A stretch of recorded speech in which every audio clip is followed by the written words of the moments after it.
All right, Rabbi, say good morning. Good morning. Let us begin. Begin by thanking all of our sponsors for this morning's share. To thank our Talmud Torah sponsors for the month of Kislev. Josh and Becca Friedman for dedicating all the Sherman Drashos this month, commemoration of the Arzait of Josh's father, Yisrael Yehuda, Ben Rav Chaim Rafael, as well as for an aliyah for the neshamas of all of those who were murdered al Kiddush Hashem on Simchas Torah and Eretz Yisrael, and for a safe return of all of our hostages and chayalim. Semi Malka Esther, in the memory of their parents, Hinda Bas Henech Ephraim, Yitzchok Leib Ben Aaron HaKohen, and Sarah Rachel Bas Baruch Avram. The Pepper family, in memory of their brother and uncle Yosef Pepper, Yosef David Ben Yaakov Zichron Livracha. Our week of learning sponsors, Doug and Gail Stanger, in memory of Doug's father, Shraga Feivel Ben Moshe Avram Halevi Zichron Livracha. And of course, as a shir we dedicate Meseches Baba Kama in memory of Master Sergeant Eliyahu Michal Charush Hashem Yikom Damo. We hope that in the merit of all of our Talmud Torah, all of the Neshamos Havan Aliyah, and the families Ein Nechama. With that, let us begin. Today's daf is daf Chof Test 29, and we are picking up on Chof Ches on the base 28b at the two dots. Rabbi Yehuda Ober b'miskavein chayiv. So remember again, just to reorient ourselves a little bit, a lot to focus on today. A lot of interesting cases today. So remember again, we had Rabbi Yehuda in the Mishnah, and what did Rabbi Yehuda say? So remember the Mishnah's case, which we saw on the bottom of Chof Ches Amud Aleph 28a. So remember again, the case was Ruvain has a jug. The jug broke in Rishus Harabim. Right? So we have two pieces over here, and water spilled. The Mishnah then says, "V'huchlak achar b'mayim." Someone slipped in the water, "O shalakach b'charasis," or was injured by the shards. So two possibilities. What's that? The Mishnah says chayiv. Tanakama says chayiv. Rabbi Yehuda says, well, it depends. B'miskavein chayiv. If there was kavana, then there's liability. If there was no kavana, then there's no liability. So we don't know what kavana means yet. Remember again, yesterday what we spent the bulk of our time focusing on was that halacha l'maisa. What's the nature of the liability of the water? Is water considered bar, right? Or is water considered to be shar, mamo? So that was machlokes Rav and Shmuel. So now let's move on. Says the Gemara. So Rabbi Yehuda Omer miskavin chayiv. Hechi davi miskavin. Two dots, right? So again, I will say 28b, 2, 4, 6, 2, 4, 6, 8 lines up on the bottom. So the Gemara says as follows. I'm sorry? I thought you guys had two dots, no? 14 lines. So you know what? So let's. Don't be sorry. Chas v'shalom. Okay, fine. Some of Elazar. Lo tema beniskal be'evin v'nashav be'evin hudim echayiv. Which is okay. That's how did I evolve over there? That's in the middle of the sugya. Okay. All right, we should have started 5:45. I thought I had this. Okay, let's go. Says the Gemara. Rabbi Elazar. Sorry. Lo shanu elash niskal be'evin v'nashav be'evin. So Rabbi Elazar says we were only talking about the case again machlokes beforehand about Rav and Shmuel, when we were talking about again where he tripped over the stone and ultimately smashed his flask or his jug against the stone. Aval niska b'karka the nashuf be'evan potter. But if halacha l'maaseh tripped on the ground and then went ahead and smashed his flask against the stony potter, so the Gemara says, Kiman, whose opinion does this reflect? To look Rabbi Nassan, not like Rabbi Nassan as we spoke about before. Ikadarmi, an alternate version of this. Amar Belazar, lo tima b'niska be'evan nashuf be'evan hudim echayiv. Don't say that we're talking about a case where he trips over the stone and smashes the jug against the stone that he be chayiv. Aval niskal b'karka v'nashav be'evan potter. But had he gone ahead and tripped over the ground and smashed the flask or the jug against the stone potter, ala filo beniskal b'karka v'nashav be'evan chayiv. Rather, even in a case ultimately again where he tripped on the ground and he smashed it against the stone be chayiv. Rabbi say, whose opinion does that reflect? Ultimately, again, the opinion of Rabbi Nassan. So we'll say, so again, we'll talk about this more before this. We're going to actually loop back to this a little bit, because what this has to do is with the nature of the liability of tripping. When a person trips, it's actually interesting, I will say, person trips, is tripping considered to be a form of pshia? Is that a form of like negligence or a form ultimately of ones. Obviously, that makes a tremendous distinction. Why? Because let's say a person trips, that results in damage. So again, is that damage considered to be an act of negligence, an act of ones, extenuating circumstances? We'll loop back to that as well. Fine. Rabbi Yehuda or Miskavin Chayiv. So remember again, the Tanakama stated that when Ruvain has a jug and the jug breaks, the water spills, and therefore, and now Shimon either gets injured through the water or through the shards, that you're chayiv. That's the Tanakama. Rabbi Yehuda says, if it's been miskavin, if there was kavana, ultimately Ruvain's liable. No kavana, Ruvain's not liable. Says the Gemara, what are you talking about? Hechi dami miskavin. What's the case of kavana here? So says the Gemara, Amar Rabba, miskavin lahorida lamata miksefaso. Rabba says it means that Ruvain had kavana to go ahead and take the jug off his shoulder. So if you can imagine the scene, Ruvain's holding the jug on his shoulder, and what happens? He goes ahead and he has kavana to put it down. In the process of putting it down, what happens? It breaks. So according to Rabbah, the kavana over here is Ruvain has in mind to put it down on Rosh Hashanah. Well, you had in mind to put it down on Rosh Hashanah, and then it breaks, the water spills, right? Shimon is injured either through the water, through the shards. Ultimately, again, there's going to be liability. Take a look at Rashi. Rashi's second to last of the short lines.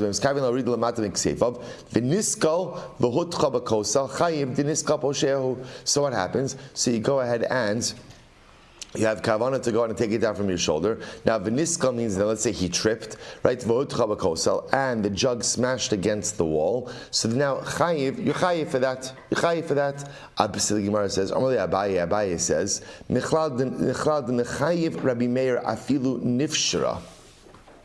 So Rabbi says, not necessarily, Rabbi says like this, that the truth is, Rabbi Meir, who is more machmir than the Tanakama, he would go ahead and be machmir even if the jug itself disintegrated. Even if the jug disintegrated. Now what does that mean? Take a look at Rashi again. Afilu nifshara, nimucha hakad me'atzma al ksefo dahave ones. So I will say, listen to this. So according to Rabbah, there is an element ultimately again over here of pshia. An element of pshia. What's the element of pshia? You're having in mind to take your utensil off your shoulder. You trip, it gets smashed. The idea over here is you have kavana to take it down off your shoulder.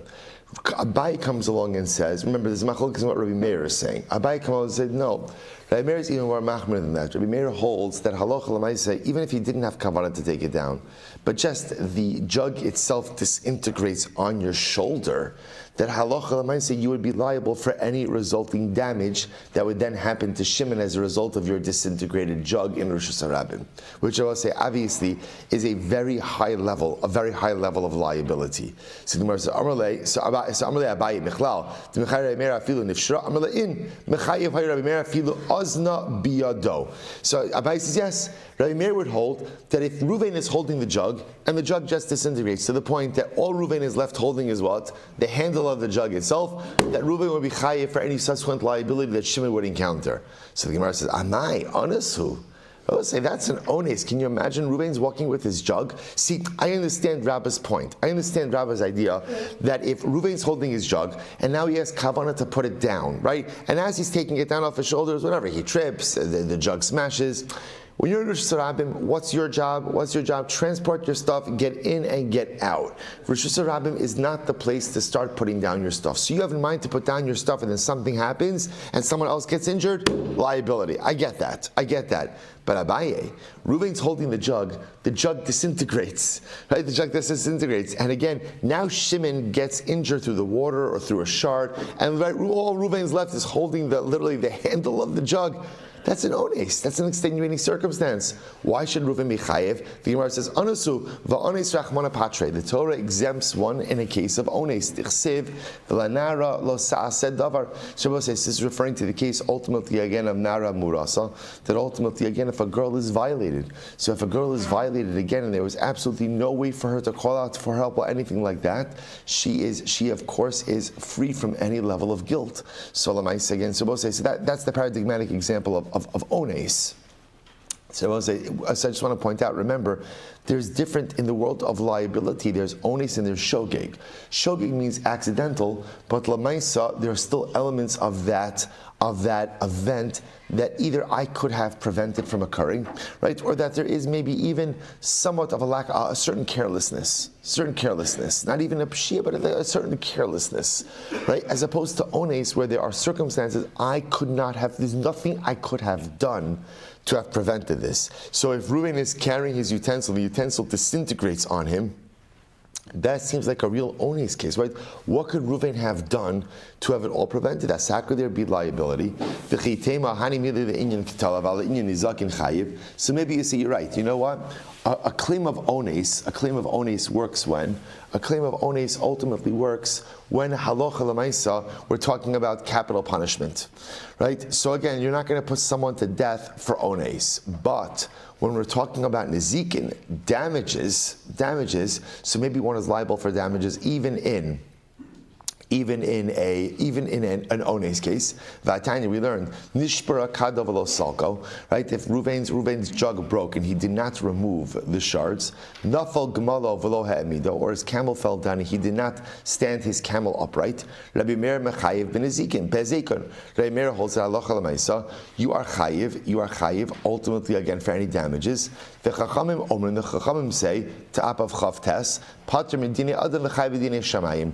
Ultimately, again, you're exempt within a human court, but halacha l'maisa, you are chayiv ultimately in the eyes of HaKadosh Baruch Hu. The eyes of HaKadosh Baruch Hu. Umodim chacham Rabbi Meir, the chacham agree with Rabbi Meir, ba'avno sakino umasao shenichan barosh hagag v'naflu baruach metzuya v'heziko shu chayiv. Yet Rabbi say, interestingly enough, the Chacham agree. So Rabbi say, this is actually an interesting case, right? So Reuven is walking through Rosh Hashanah, and what happens? His jug breaks and he fails to remove the pieces. His camel sits down in Rosh Hashanah, right? And Reuven refuses to go ahead and stand the camel back up, or just walks away. And as a result, people are injured in both of these cases. Rabbi Meir, Reuven, you're liable. Chachamim, you're not liable, at least not in a human court. You may be liable in the eyes of HaKadosh Baruch Hu, but you're not chayiv in a human court. But the Chacham agree with Rabbi Meir in a case of where you left your stone, your knife, your load, and you left them on the top of the roof, and ultimately they were blown off by a ruach mitzuya, common wind, veziko, and they did damage, shu chayiv. In that case, the Chacham will agree that ultimately, again, you are chayiv. You are chayiv. Umodeh Rabbi Meir the Rabbanon, and Rabbi Meir agrees with the Rabbanon b'mala kankanin alagag amnas lenagvon, that if you go ahead and you put jugs on top of a roof to dry out. Right? I was supposed to say, when you have certain utensils, so normally again you put them in the sun for them to harden and to dry out. So let's say you brought up utensils to your roof to harden and to dry out. V'naflu b'ruach she'ena mitzuya, and then they are blown off the roof through an uncommon wind. So I will say ruach she'ena mitzuya means a much stronger wind. That's what, and then they fall down and they injure someone. Shu pater, that ultimately is pater. So we'll say, what do you see from that? What is that a case of? That's a case of ones. That's a case of ones. Remember, so we'll say, let's pause here for just a moment to reflect on what's happening. So remember again, here's what we have. We have a statement in the Mishnah. The Mishnah says that Rabbi Meir holds that Allah Chalamayse, if you have kavana, Reuven, you have kavana, you're chayiv. You don't have kavana, you're pater. What does Rabbi Meir mean? Rabbi says kavana, that Reuven has the kavanah to take the jug off, put it down, and then again it breaks, and then Shimon is injured either through the shards or through the water. Then Rabbi Meir says, kavanah, you're chayiv. Abaye says no. Rabbi Meir even has a heightened level of liability, even if what? Reuven is transporting the jug through Shusarabim, and then what happens? The jug mamish just disintegrates. And now Shimon is injured through the shards or through the water. There's liability. That's ones. And in general, we have a concept that ones rachmana patra, you're exempt by ones. So maybe you could say, okay, there's an easy answer. What's the easy answer? Rabbi Meir disagrees. Rabbi Meir says, when are you exempt in ones? From capital punishment. But maybe when it comes to financial liability, you are liable when it comes to ones. To which the Gemara just showed in that case that what? No, even Rabbi Meir agrees that when it comes to ones, you're pater. How do you see that? Because what does Rabbi Meir say? Rabbi Meir agrees that in the case where you took your utensils up to the roof to dry out, and then what happens? A ruach she'ena mitzuya comes along, blows them off the roof, and let's say blows the utensil right onto Shimon's head, cracks it on his head, and he's injured, Rabbi Meir agrees that what? Reuven is pater. Why? It's an ones. So what do you see from here? Rabbi Meir does hold that ones rachmana pacha, that you are exempt in the case of ones. So what's going on? Ela amra Abaye says betarti pligi. In reality, they're arguing in two different cases. What are the two cases? Bishas nefila pligi bishas nefila pligi. Pligi b'shas nefila, upligi la'achar nefila. There's actually a two-pronged argument, right? They're arguing again about damage done at the time that the object falls, and they argue about damage done after the object has fallen already and broken. So as I take a look at Rashi for just a moment, Rashi says, "Ela amar Abaye b'tarti pligi b'masnisin kishehizik hakad b'shas nefila." So this is actually very interesting. So Abaye really says that there's a two-pronged machlokes Rabbi Meir and the Tanakama, right? Machlokes about damage done when the object is falling, and machlokes about damage done after the object has fallen and now is broken into pieces, and damage occurs with the broken shards. So here we go. So pligi b'shas nefila, ultimately again, so they argue, so we'll say, what does it mean they argue about? They argue at the time when the object falls. What does that mean? Beniskal poshea. We'll say this, so this is what I just mentioned before. That's why I was content to run through a little bit until we got back to the two dots, right? The place where I thought we were starting from the beginning, right? Okay, fine. So why? Because this is the machlokes. What's the status of tripping? What's the status of tripping, right? Is tripping considered to be an act of liability, right? Or is it considered to be niskal poshea? Mar savar. So one opinion holds niskal posheahu. So one opinion holds that ultimately, again, that tripping is considered to be pshia. The Gemara says, Umar savar niskal lav posheahu. So we'll say, so machlokas number one, ultimately, again, is what's the status of tripping? Is tripping considered to be poshea or not? Now, obviously, this is very important. Why? Because again, if tripping is considered to be an act of pshia, then what? Then any resulting damage that occurs is also what? Pshia. It's pshia. So again, so if halacha l'maisa Reuven trips and his jug breaks, and now Shimon is subsequently injured on the shards, that's called an act of pshia as well. Masha'in kain, if tripping itself is considered to be an ones, a bit of extenuating circumstance, so then l'maisa, or at least even if you don't want to call it ones, if you call it, it's not poshea, then of course there's a much lesser liability, if any at all. So here we go. So that's the first machlokes. So the Gemara says, that's machlokes number one. Then supposed to say that's called the machlokes b'shas nefila. So machlokes at the time of falling, i.e., is a machlokes whether or not tripping is considered to be an act of negligence. The Gemara says pligi la'achar nefila. They also go ahead and have another machlokes. What's the other machlokes? After the object has fallen and broken. So what's the machlokes? Here we go. B'mafkir nizakav. So Rabbi said this is very interesting. The next machlokes is what happens, Rabbi say, if you fall, you trip, you fall, the object breaks, and now you have shards, right? Reuven has shards of his object in Rosh Hashanah. And what does he do? He's mafkir it. Right? It's a great way not to have to clean up your own mess, right? Not mine, right? We've got not me, we've got not me, now we've got not mine, right? Not mine. So mafkir nechasa. So I'll say, so what happens if you make the shards, what happens if you make the shards hefker? So the Gemara says, Mar savar, mafkir nezak of chayiv. So one opinion says that halacha l'maisa, if you make your items which have the capacity to damage someone else hefker, ultimately again you're still liable. You're still liable. In other words, making it hefker does not remove your personal liability. Umar savar pater. The other opinion says, no, that actually works. That actually could work. Hefker is hefker. I'll also take a quick look at Rashi. So the Rashi on the last wide line, a good Rashi over here. But Mafkir Nezakov, they're all good Rashi. I'm no one to judge. I'm no one to rate Rashis. Right? Everyone is a very helpful Rashi. They're all helpful. So okay, just look at Rashi. But Mafkir Nezakov, Rashi says Kigon zeh de mistama Mafkir lecharasav. So we'll say this is actually interesting. Rashi says over here, Lav Dafka, talking about a case, right? So there's two things happening over here. Number one, Reuven's tripping, right? So let's just frame the picture in our mind's eye, right? So Reuven's walking to Shirabim. He's got his jug on his shoulder. He trips, he falls, and the jug breaks. So now we'll say there's two things happening over here. Number one, Reuven, you tripped. Halachically, how do we view the act of tripping? Right? Is tripping considered to be a poshea, or is tripping considered to be a shogeg? That's number one. Machlokes. That's number one. Next, now the jug is broken. Reuven decides, you know what? I don't want this. I'm out. Right? I'm out. I just want to go home. Right? So he says, I'm mafkir the shards. So we'll say, now the shaila is, does that work or not? Does that work or not? So now look at Rashi.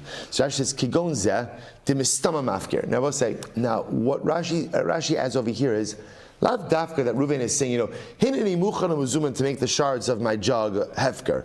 Rashi says, mistama means, the assumption over here is, once that jug breaks, people don't have a use for pottery shards, right, for shards. So therefore, again, mistama, he's just making it hefker. So Rashi says, Rabbi Meir sabar mafkir nezak of chayiv. Rabbi Meir holds that halacha l'maisa, if you make your objects, even though again they have the capacity to damage, you make them hefker, you're still chayiv. It doesn't work. In other words, you cannot divest your ownership interests from a damaging force that you have created. The bar shechayv the hefkerhu chayve. We'll say, and Rabbi Meir's logic is very interesting. Listen to this. We'll say, remember, pottery shards in Rishos Harabim. What is that? Halachically, what category do we put that into? It's bar. And I will say, we haven't really done a deep dive into bar, but remember, what is the paradigmatic case of bar? Paradigmatic case of bar is, I dig a bar where? Rosh Hashanah. I will say, what's your relationship to that bar in Rosh Hashanah? It's not yours. Why is it not yours? Rosh Hashanah. Yet, interestingly enough, it's not yours, but it is yours. We're going to see, I will say that, and we're actually going to see this in just a little bit, that there are two things that halachically are not yours, but the Torah put it under your ownership. One of them is going to be bar, the second is going to be chametz. We're going to talk about that in just a little bit, right? So this is actually fascinating. So here, I will say, how can you ever be chayiv for bar b'shus harabim? After all, again, it's a shus harabim, which means no one owns it. So if I go and I dig a bar, I don't own that bar. But the Torah says, for liability purposes, yes, you do. So Rabbi Meir will say, bar is a paradigm. And the paradigm of bar is, if you introduce a damaging force into the public domain, you can't divest yourself of ownership of that. That is yours. That is yours. And even if you make it hefker, it makes absolutely no difference. I'm supposed to think about the tremendous musar haskell in this, the tremendous lesson. If you create a damaging force, you cannot walk away from your responsibility. I say, I don't want to be involved in it anymore. If you created it, you own it. If you started it, you own it. You could remedy it, right? You could fix it. Collect the shards, right? Collect the shards. Collect the damaging pieces. I'll say, how often does this happen in life, right? People create damaging realities, and after they've created what they've created, what do they do? What do they want to do? Not mine. Not mine. I don't want to do this anymore. Not mine. I'm just going to walk away. Whoa. You made this. You made this. You created this. You don't get to walk away from something that you created. You made the mess, you own the mess. Now you could clean up the mess, you could fix this. Remember, I just want to point out, this is a very remediable, curable, fixable. Good, fixable, right? This is a very fixable situation. I will say, what's the fixality of this situation? I just wanted to get that in. I didn't make up a word this week yet, right? Wherein lies the fixification of this particular dynamic? I will say, listen to this. It's very simple. What does this require of Ruvain? What does it require of Ruvain? Right? A broom, a dustpan for the shards, and a mop for the water. Right? That's what it requires. Clean up your mess. You make a mess in life, clean up your mess. Don't put it on someone else. Don't leave it for someone else. Don't blame it on someone else. You made it, okay, you could whine about it, you could complain about it, you could try to divorce yourself from it. At the end of the day, the best thing to do is just own it and clean it up. But Rabbi Meir says, if you try to walk away from it, it doesn't work. Let's say, so profound. We spend so much time in life making messes and then pretending like they don't belong to us. Making messes and then trying to put it on someone else, or trying to just walk away or turn the blind eye. It doesn't work. The mess is always yours. And whoever gets injured from that mess that you made, you're liable for that. So much better just to own it and clean it up. Any event. So Rabbi Meir says, even if you try to go, it's all right, let's finish Rashi. I told you this was an incredible Rashi. Rashi says as follows. He says, the bar chayva alav Torah the hefkeru chayve. Rabbi Meir says again, when you bar b'shus harabim is the paradigmatic case of damage. In other words, so bar does not belong to you. It's in Rabim, yet the Torah put it in your domain for damage. Rabbi Huda Savar, Pater. Rabbi Huda says you're Pater. Why? The hifkir rishuso, v'lo hifkir baro, ze bar ha'omer b'Torah, ula kaman pli Rabbi Shmuel, Rabbi Akiva b'hamilsa, v'achim Rabbi Huda, b'miskavim b'shovra, v'hizik b'nefila, chayiv, u'b'she'im miskavim, ela miskavim v'horida, b'kseifa, v'niskal. V'nishbara, Pater, Diniska la poshehu, or behezek to la'achar nafila nami l'kaman farish. Supposed to listen to this. So on the other hand, that Rabbi Huda, who we're talking about over here, so ultimately Rabbi Huda will say that halacha l'maisa, actually, the paradigmatic case of bar, ultimately is where, ultimately again, you made a bar in your rishus. Ultimately, again, you are mafkir your domain, but retained ownership over the bar.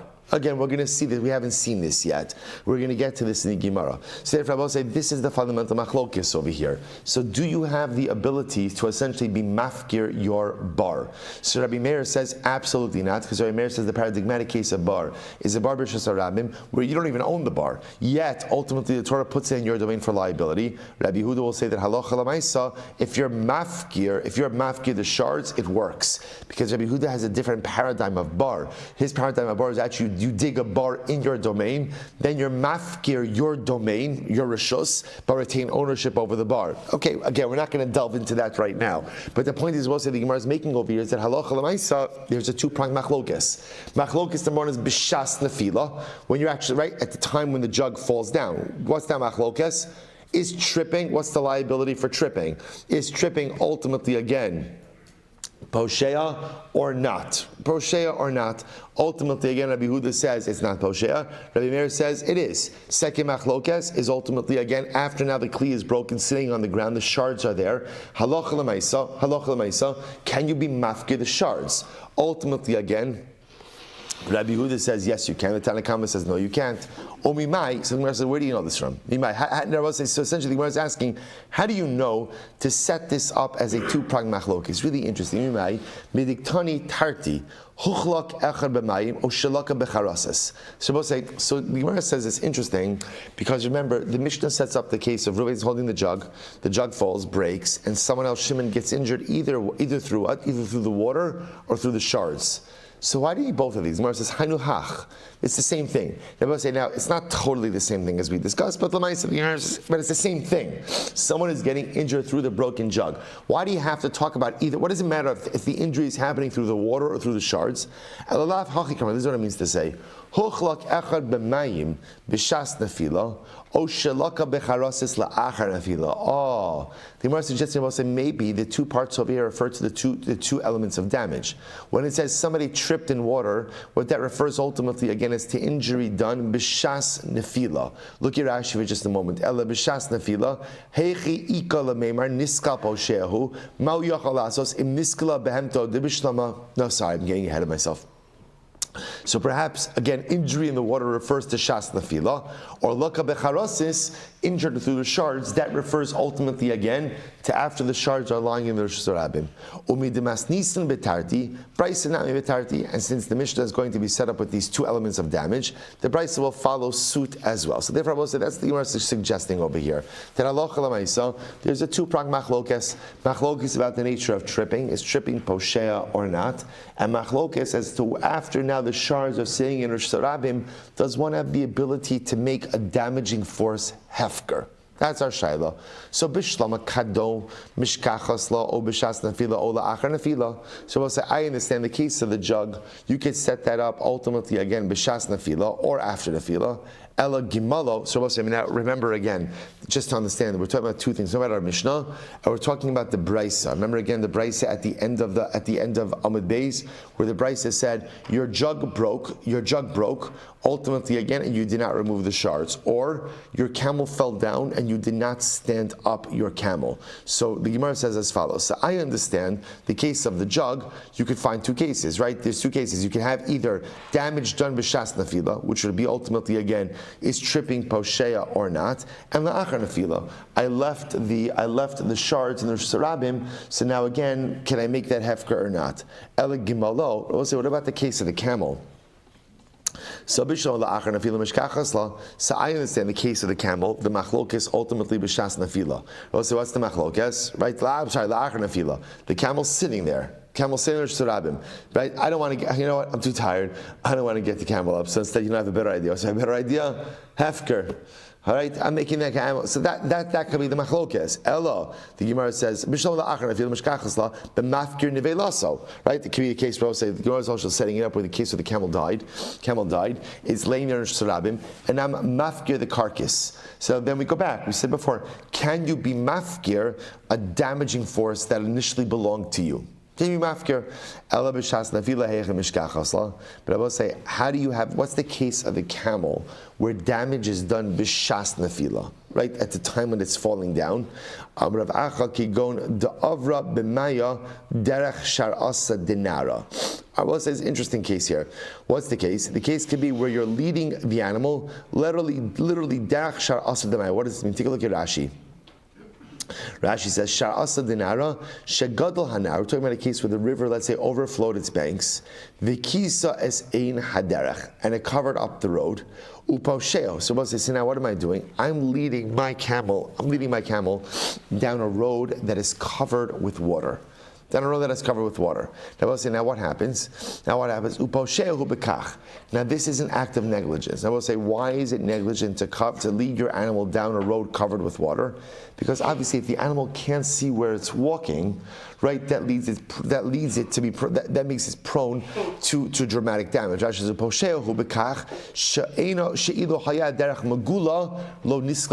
what's the case over here? The case over here is where I'm leading my animal tripped and fell down.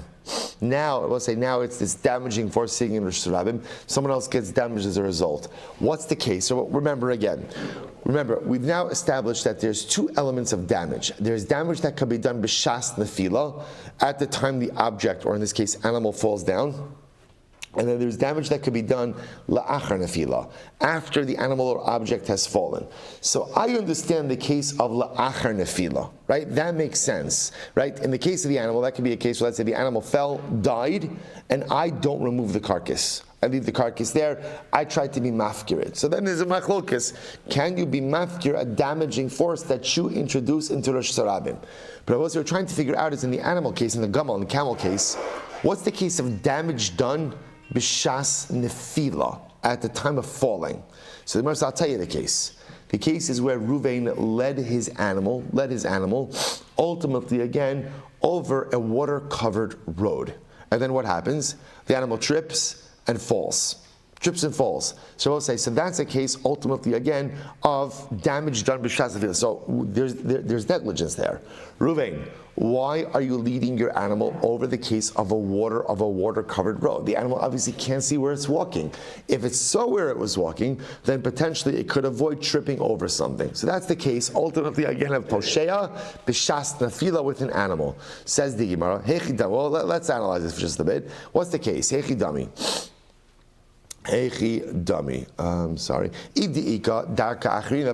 So obviously, again, if there was another road that Reuven could have led his animal on, then of course Reuven is a poshea. He's negligent. Now,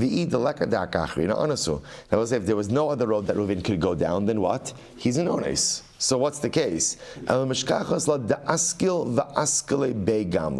I will say, what's the case? The case could be ultimately again where Reuven is interesting. Reuven tripped, and then his camel tripped over him. Right? That could be the case.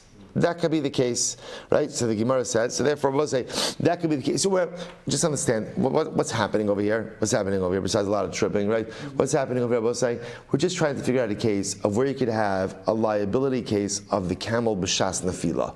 I understand achar nefila, after the animal has fallen down. It's obvious. Let's say the animal died. Reuven leaves the carcass there. Is mafkir, that would be the liability case. But more stated again, what's the case ultimately again of b'shas nefila? Could be a case Reuven tripped and the animal tripped over him. Rashi says over here, da'askil b'derech yabasha. They were just walking down a regular path. V'niskal be'behemto v'havile ihu posheya. So I'll say, so remember again, if you go at the idea that tripping is negligent, so then the Maisa again, when Reuven trips and then subsequently his animal trips over him, then Reuven will be chayiv ultimately again for that pshia. Okay, so the Gemara says, mafkir nizakov mai. So we'll say, so ultimately again, in a case, ultimately, where Allah a person, so now we'll say whether it's the camel case or the jug case. So now I've introduced the damaging force into Rosh Hashanah. Now I want to go ahead and make it hefker. So ultimately again, what miskavin, what kavana is there? Rabbi Yosef b'miskavin liskos b'charaseh. So Rabbi Yosef says, what's the case? So we'll say, ultimately the case could be where he has a kavana to acquire the shards. Look at Rashi, liskos b'charaseh. Shalohif kiran chayiv ubishein miskavin shuv liskos b'an pater to mafkir nezaka pater. So we'll say, if you remember again, listen to this, and this is where Rashi comes in. This is why Rashi's statement was so profound before. Remember, we'll say the assumption is that when Reuven is carrying his jug and then the jug breaks in Rosh Hashanah, what's his relationship to those shards? What's the assumption? The default, hefker, right? I'm not saying. So we'll say. So now what's interesting is as follows. So now the Gemara says like this.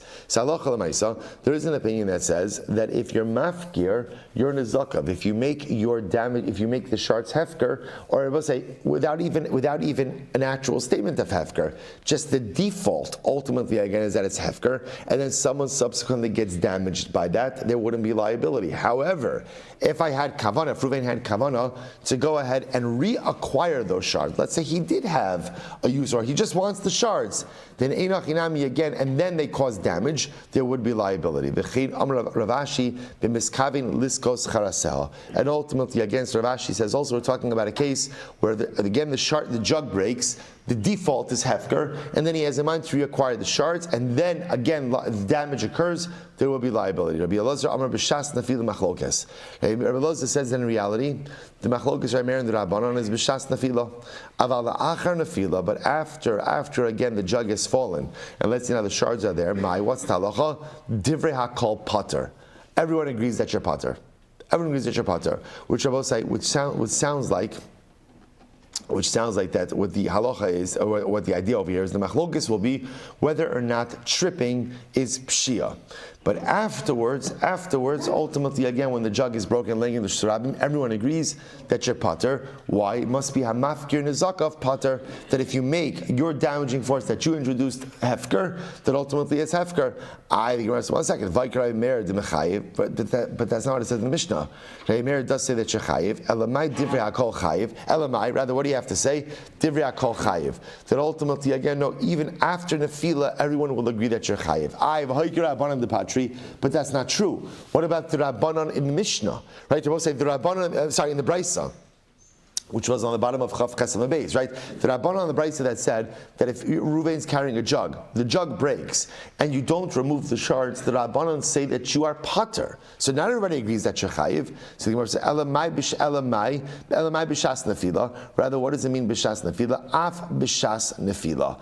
Even at the time that you're tripping, or at the time that it's falling, the kamash malan kida Abaye. Ultimately, again, and halacha l'maisa we pass like Abaye. We'll say, what does Abaye say? Abaye says there's a machlokes at all stages. All stages.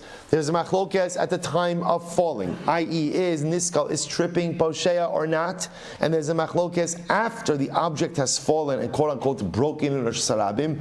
And what can you make the damaging force that you introduced hefker or not? So that's why you're passing by machlokes on all ends. Machlokes b'shas nefila and machlokes la'achar nefila. Amud beis, Rabbi Yochanan says the achar nefila machlokes. after the tripping, so to speak. In other words, the damaging object is lying in Rosh Hashanah. Now, that's the machlokes. But at the time, ultimately, again, of tripping or falling, what's the halacha? Divrei hakol pater. Everyone will agree that you are pater. So we'll say, b'pashtos, what he's saying is, niskal lav posheahu. Tripping is not considered to be negligent. Rabbi Yochanan says later on, lo tema masnisin Rabbi Meir. Do not align our Mishnah with the view of Rabbi Meir. Why? Because Rabbi Meir says, the Amar niskal posheahu. Rabbi Meir holds that tripping is negligent. Michlad Rabbi Meir mechayiv. So we'll say again, Rabbi Meir then obviously holds that you're chayiv. Elamai, rather, what do you have to say? Divrei hakol chayiv. Everyone will agree that b'shas nefila you're chayiv. But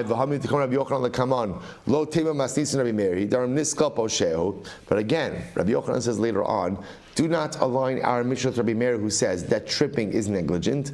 Michlal de pachi rabbanon. I will say, which sounds like there's a machlokes. So I will say, so again, you can't. It's hard. What the Gemara is essentially struggling with is, as much as we like to be able to align and to be able to say divrei hakol, everyone agrees X, fill in the blank. You can't say it. It's clearly a machlokes. Ela hakamash malan. So here we go. Rather, again, what you have to say is as follows: the mafkir nizakav dahacha hu de pachi rabbanan da anasu, ava mafkir nizakav da alma mechayvi. Oh, so this is very interesting. I will say. So now the Gemara says, I think here's where we're kind of getting caught a little bit in a loop, is that we're trying to group all of the cases together. But in the answer, I will say there's two different dynamics over here, right? There's a situation where, let's say again, a damaging force was introduced, but as it was introduced ultimately again through extenuating circumstances, versus a damaging force that is introduced through willful action. We'll say, give you a simple distinction, right? A person goes ahead and digs a bar. So I will say, so now a person has done something willful, right? Has done an action, as opposed to Reuven's carrying his jug. The jug, he trips. The jug breaks, and now again I will say there's a bar. So listen to this. The Rabbana will say as follows. Perhaps Gemara wants to suggest that Allah Lamaisa, you can make a damaging force hefker, even when it belongs to you, as long as what? The damaging force was introduced as a result of an onis, an extenuating circumstance. In other words, I didn't purposely make it. Something extenuating happened to me and resulted in this bar. So now again, I could divest myself of ownership of it.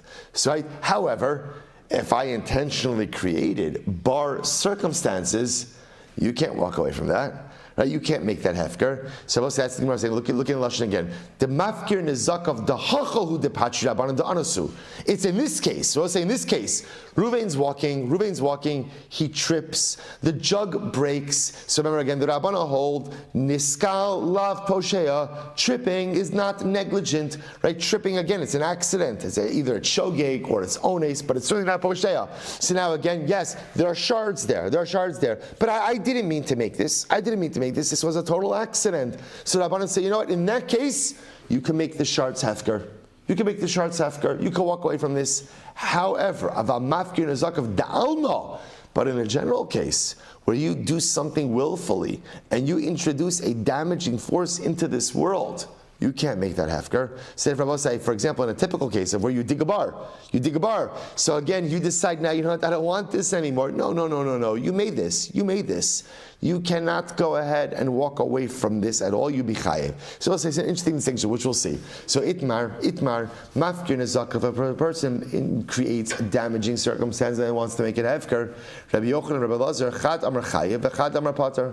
One says chayev. In other words, you can't divest yourself of ownership of a damaging force after you introduced it.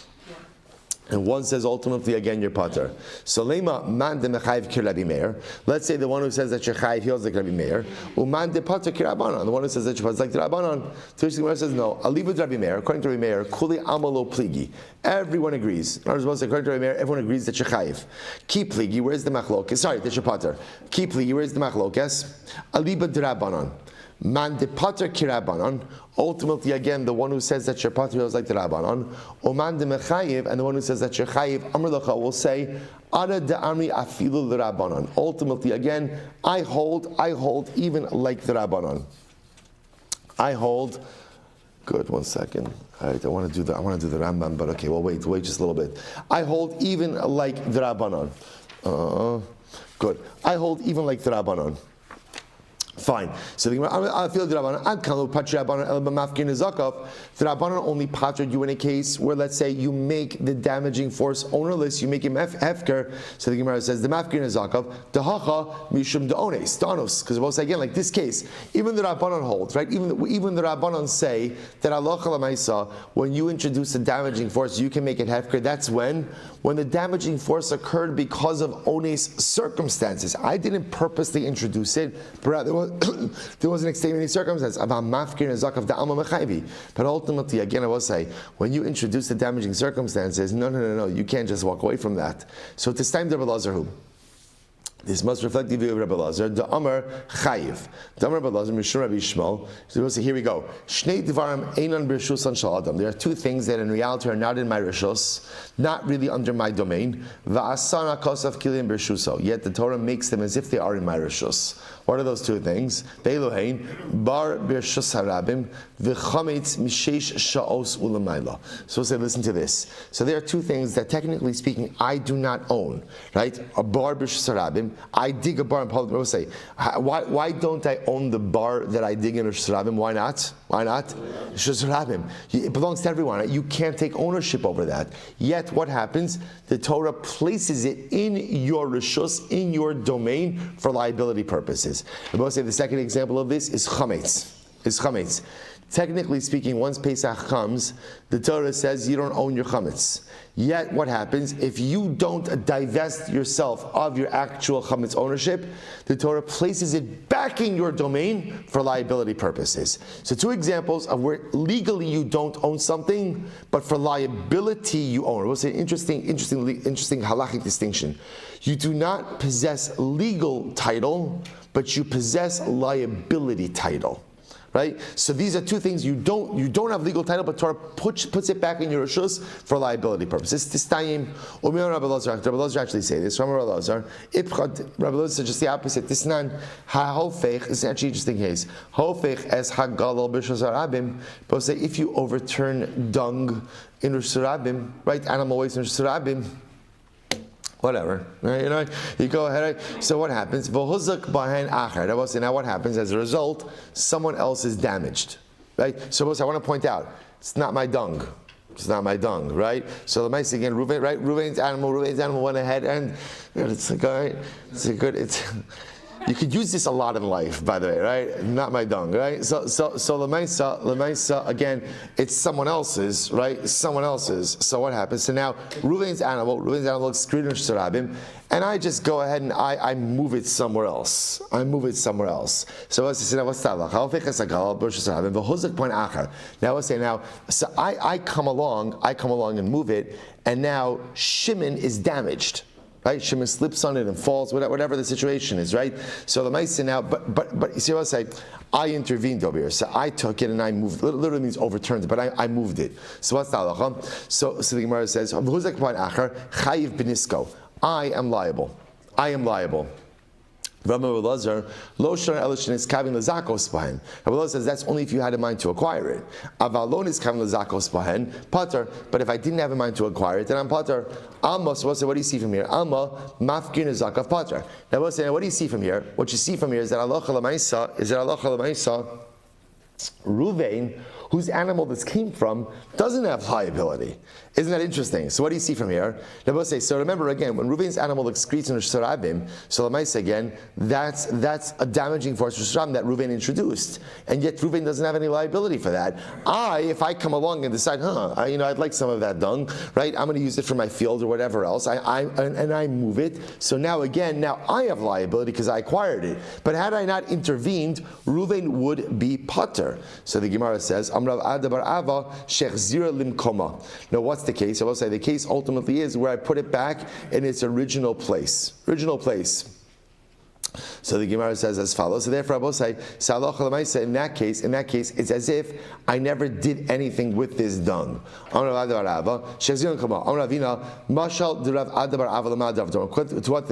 what could this be compared? Ultimately, what this could be compared to is a person who went ahead and found an open pit, then covered it, and then went ahead and recovered it afterwards. So essentially, there'd be no liability in that case. Why? Because I kind of put things back to where they need to get to. But I'm going to pause here for just a moment because I want to be able just to share with you the Rambam before we run out of time. Because I will say this is actually, so again, the dung case is going to be an illustration of what we said before.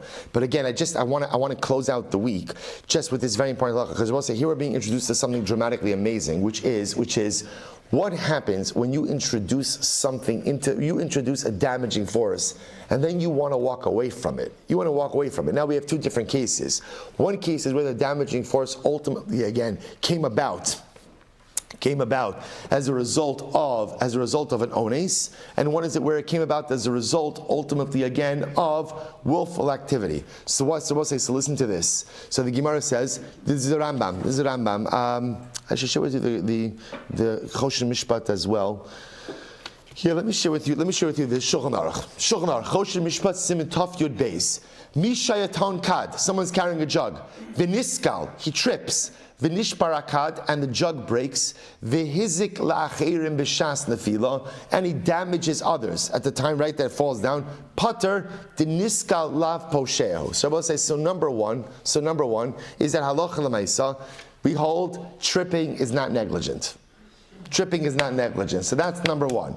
For the Malafichach, im la'achar shenachu shivrei akad ba'aretz, husku b'am adam o shehuchlok b'mayim shenishbechu me'akad, Pater Medine Adam. So I'll say, now watch this. Now this all flows. So I'm sorry. I know we should have really gotten to the Mishnah, but I just couldn't resist. I have to do this halacha with you. So we'll say, so now it also makes the rest of the sugi much easier. So we'll say, so first of all, the Shulchan Aruch Paskins, tripping is not negligence, right? Tripping is ones. Therefore, I will say, so number one, if you go ahead and you injure someone tripping, I will say, right? If I trip, so this is actually very important.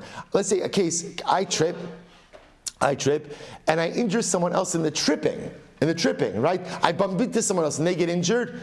There's no liability for that. That's not poshea. So the lav poshehu, lefichach, that's case one. Lefichach, im la'achar shenachal shivrei akad ba'aretz, huzik b'hain adam o shehuchlok b'mayim shenishbechu. Therefore, if afterwards, now so I'm walking, and again I'm holding my jug. I trip. So number one, tripping is not negligence. Sheniskala poshehu. Now the jug falls. Now again I will say there's water and there's shards, right? So what's the halacha? Now as a result, Ruvain walks by, and Ruvain either slips in the water or is injured by the shard. Pater midine adam. And pater. There's no liability. Why?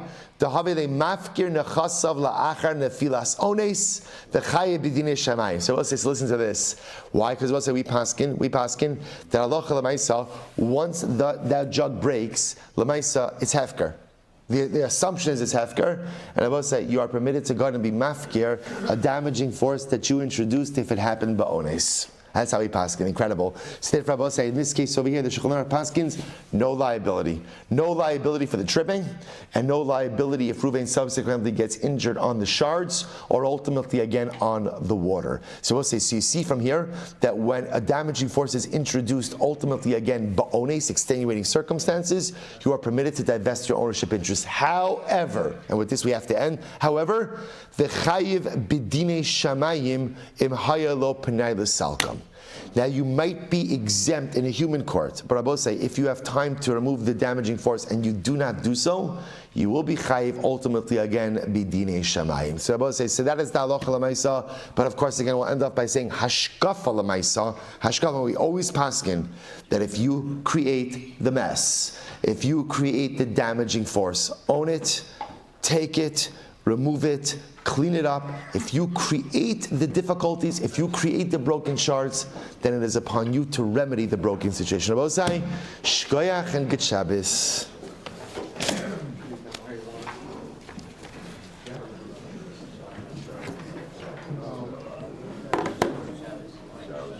Good Shabbos, Rabbi Yehuda. All right, Chevron Zoom. Good Shabbos, everyone. Good Shabbos. Good Shabbos. Such a schus to learn with all of you.